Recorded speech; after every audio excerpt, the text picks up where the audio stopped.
Halo, kami dari kelompok 9 Manusia dan Pengembangan Diri, dari kelas KP P3, yang beranggotakan pertama saya Ryanfer Ramadhani, benderet P 120, 121, 290.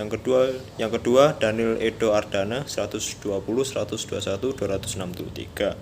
Yang ketiga Yogi Prasetyo, 120, 121, 257. Dan yang terakhir Dimas April Ekon, 120, 121, 256. Di sini kita akan menjelaskan terkait tentang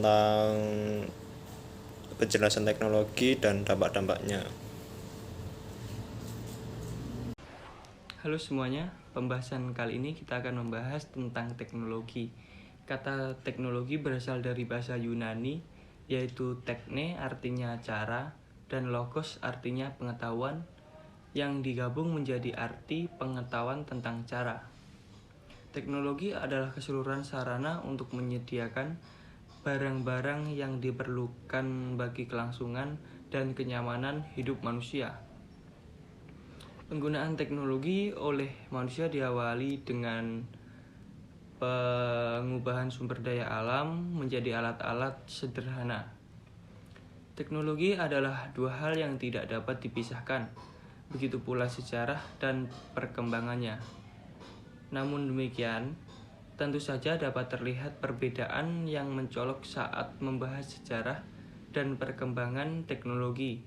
Sejarah teknologi membahas aspek terapan dari sains seperti penemuan peralatan atau teknik untuk memudahkan suatu aktivitas manusia.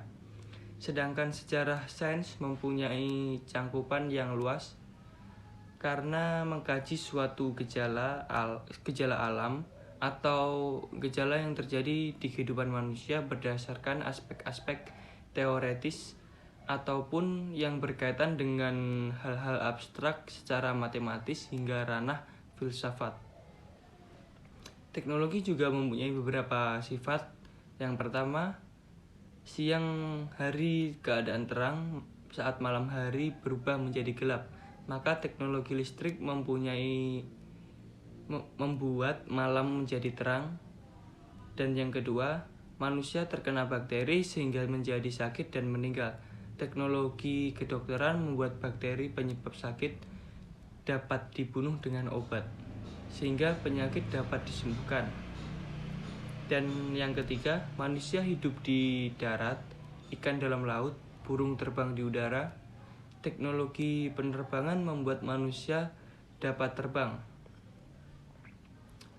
Karena teknologi merupakan suatu hal yang aplikatif, maka perkembangan teknologi sangat mempengaruhi perubahan aktivitas ekonomi, sosial, politik, dan budaya dari kehidupan manusia, sehingga sejarah teknologi dapat pula direkonstruksi berdasarkan perubahan-perubahan ini. Jadi, kesimpulan teknologi merupakan kreasi manusia baik berupa cara, proses, atau peralatan yang bisa mempermudah kehidupannya. Selanjutnya akan dilanjutkan oleh teman saya. Teknologi sendiri memiliki dampak-dampak, yaitu adalah dampak positif serta dampak negatif. Dampak positif yang dapat kita peroleh dari teknologi saat ini adalah dapat mencari dan memperoleh informasi dengan mudah dan cepat. Semakin cepat dalam hal berkomunikasi, mencari informasi, dan berpergian. Dapat menghemat waktu, efisien, dan efektif. Sarana mendapatkan hiburan dengan mudah, serta bisa melakukan pekerjaan yang penting dari handphone dengan mudah. Dampak negatif teknologi saat ini diantaranya penyalahgunaan terhadap fungsinya, terutama di bidang komunikasi. Banyak beredar informasi hoax, ada juga informasi yang kurang mendidik, kecanduan gadget yang membuat anak malas belajar. Dengan adanya dampak negatif teknologi pada zaman sekarang, kita harus bisa mengurangi dampak-dampak negatif tersebut. Salah satunya adalah dengan cara meminimalisir penggunaan teknologi terhadap dampak-dampak negatif yang akan ditimbulkan nantinya. Alasan dan caranya terkait teknologi. Alasan terkait teknologi. Seiring dengan perkembangan zaman yang begitu pesat, kita semua telah disuguhkan setiap tahunnya dengan berbagai inovasi teknologi baru. Semakin hari semakin menyamar pula hasil inovasi dan layanan yang luar biasa mengagumkan dalam bidang teknologi. Selain dalam segi komunikasi, teknologi dalam bidang informasi juga sangat membantu kita dalam banyak hal. Contoh yang paling populer adalah dengan adanya smartphone yang merupakan terobosan terbaru yang membuat informasi seolah-olah berada dalam genggaman kita. Untuk itu, saya akan membagikan kepada teman-teman dan ibu dosen, yaitu mengenai beberapa alasan mengapa Anda harus melek teknologi, antara lain untuk menjalani hidup yang lebih percaya diri.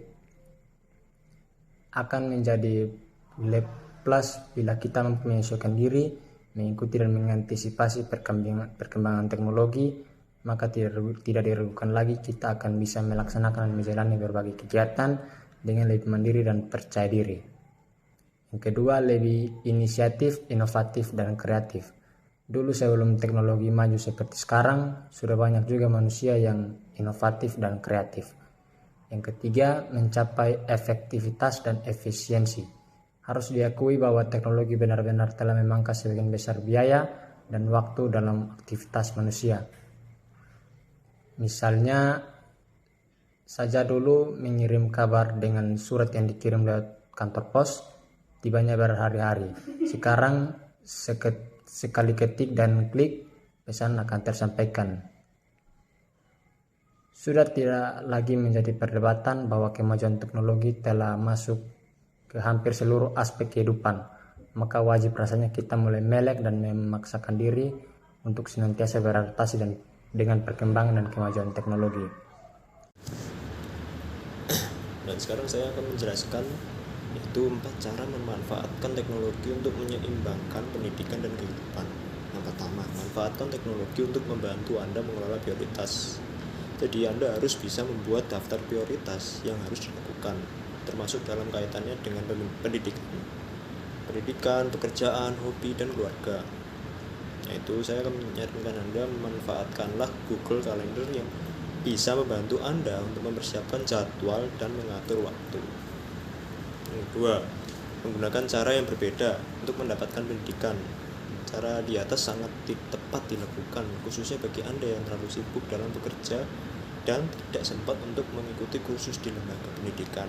Meskipun dilakukan secara online, Anda tetap perlu membayar biaya pendidikan tersebut. Masalahnya selanjutnya muncul dan membuat banyak orang tidak bersedia mengikuti kursus karena biaya yang mahal dan bisa memberatkan keuangan mereka.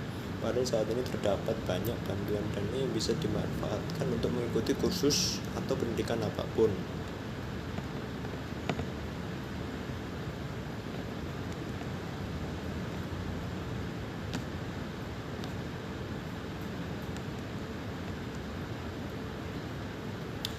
Salah satu kemudahan tersebut ditawarkan oleh Koin Pintar yang berfokus memberikan bantuan pinjaman dana khusus pendidikan kepada semua pihak. Oke, selanjutnya yang ketiga yaitu memanfaatkan teknologi agar tepat waktu. Anda bisa menggunakan alarm untuk memastikan bangun tepat waktu dan mendapatkan pengingat untuk melakukan hal tertentu. Salah satu aplikasi yang bisa dimanfaatkan adalah Wunderlist yang memungkinkan Anda untuk menjadwalkan tugas dan mengirimkan pengingat kepada Anda. Teknologi adalah salah satu hal yang memudahkan banyak pihak. Jadi jangan menjadikan teknologi membuat kehidupan dan pendidikan Anda tidak seimbang. Yang terakhir, menggunakan teknologi untuk komunikasi yang lebih baik. Komunikasi adalah salah satu aspek yang penting dalam kehidupan dan teknologi telah membantu banyak orang dalam berkomunikasi. Salah satu caranya adalah dengan mengaktifkan pemberitahuan untuk email yang mendesak dan penting.